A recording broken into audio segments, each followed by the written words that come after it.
Giving kung sa first Christmas ka na idong na hindi na kayo nakasama yung family niya doon sa ICC detention facility. Oo. Okay lang naman yung Christmas niya kahapon, December 24. Nandoon si Kitty, yung kapatid namin, siya ang nagbisita. Kanina din,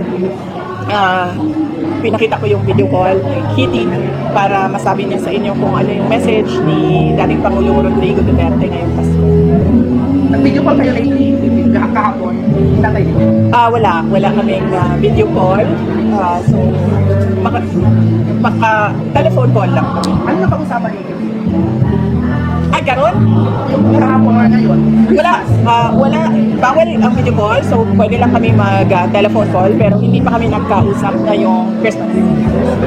Kung saan mag-visit mo sa Haiti, sa ang haba nun sa Okay naman, madaming araw na nagkausap kami ni dating Pangulong Rodrigo Duterte at masaya ako dahil nabigyan kami ng ganyan na pagkakataon. Malungkot lang dahil siya ay nasa detention, pero masaya ako dahil nabigyan kami ng ganyan na pagkakataon mag-ama na mag one-on-one at 1 hour and a half every day para magkausap. Maybe on the other hand, sa BICAM, na-restore yung budget, yung proposed budget ng movie ng 8 million. Next question. Next question. Alam ko na yan. Next question. So, ngayong January, the first week sa January, may pirmahan na yung 2026 national budget ni PBB. Hindi pwede yun. Dapat before December 31 pirmahan ang budget. Otherwise, mag-reenact yan kung hindi pirmado by December 31. Anong meaning ng Reenact meaning ang 2025 budget will continue to take effect, will carry on. So, dapat pirmahan siya before December 31. Sabi naman ng kanyang, first week of January, pirmahan ni PBB. Naambot sa ilang. So, bawal ba yan sa lobby?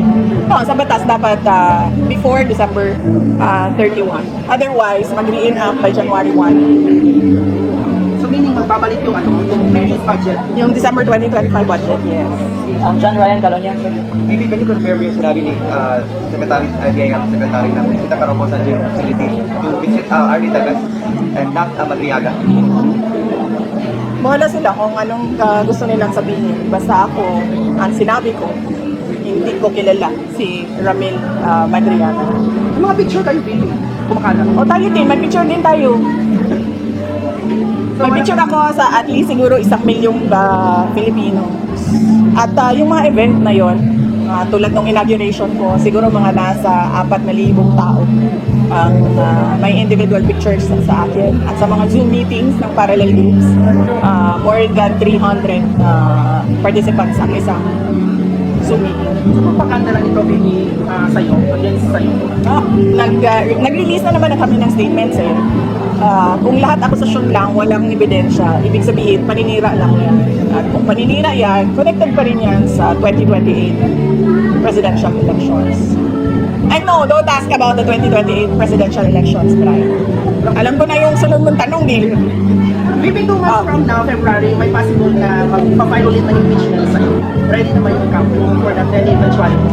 Nakakapagod na siya para sa taong bayan, yung impeachment na yan. Dahil nakikita naman natin na wala talagang ebidensya yung kanilang mga reklamo. Totally for threats and harassment lang. Ito naman yung pagkamatay ni si Cabral.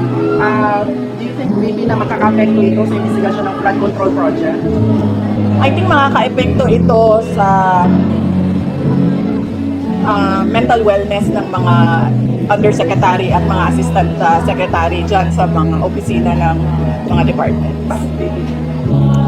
Dahil yung mga kaparte ng mga anomalya, mag-iisip na sila kung mahuhulog din ba sila sa bangin. So, tingin mo may foul play itong pagkamatay ni si Cabral?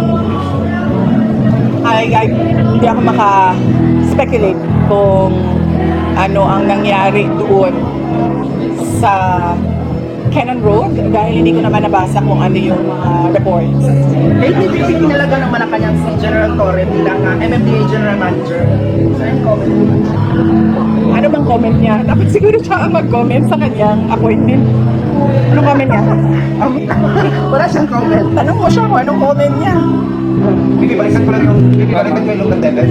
Hindi totoo bumisita ka po sa jail. Ang sinasabi ko, wala akong i-confirm at i-deny. Sila ang kung gusto nila sila ang magsalita, then magsalita sila. Basta ang sinasabi ko, hindi ko kilala si Ramil Madriaga. Binibisita mo lang si RD Teves. Yun sir, ang sagot ko. Yun ang sagot ko sir. Pilipinas Sila na lang ang magsalita kung gusto nila magsalita.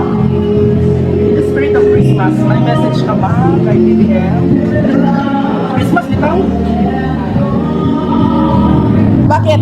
Magbabago ba yung ugali niya kung Christmas o hindi? Hindi naman magbabago. So, and in the same vein, magbabago ba yung ugali ko kung Christmas o hindi? So, kung ayaw ko siya batiin kahapon na hindi Christmas, ayaw ko siya batiin ngayon na Pasko. Eh, ganun kasi ako na tao. Ayaw ko batiin ng mga ayaw ko batiin. Ilang araw ng absent si Senator Bato sa Senado. So, nakausap pa kayo lately, recently ni Senator Wala. Bato? Wala Hindi kami. ba siyang advice sa loob? Hindi kami nagkausap ni Senator. Hindi kami nagkausap ni Senator Bato ngayong panahon ng Pasko.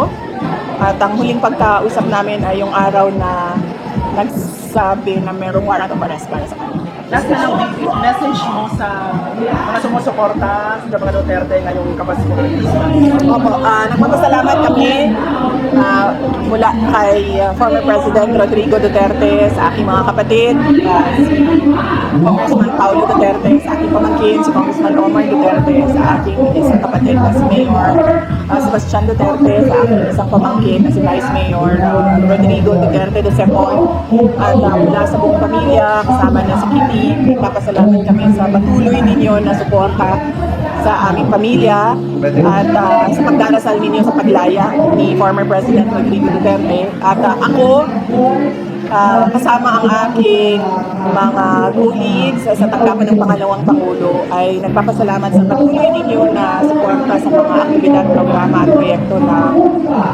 tanggapan ng pangalawang Pangulo. Thank you.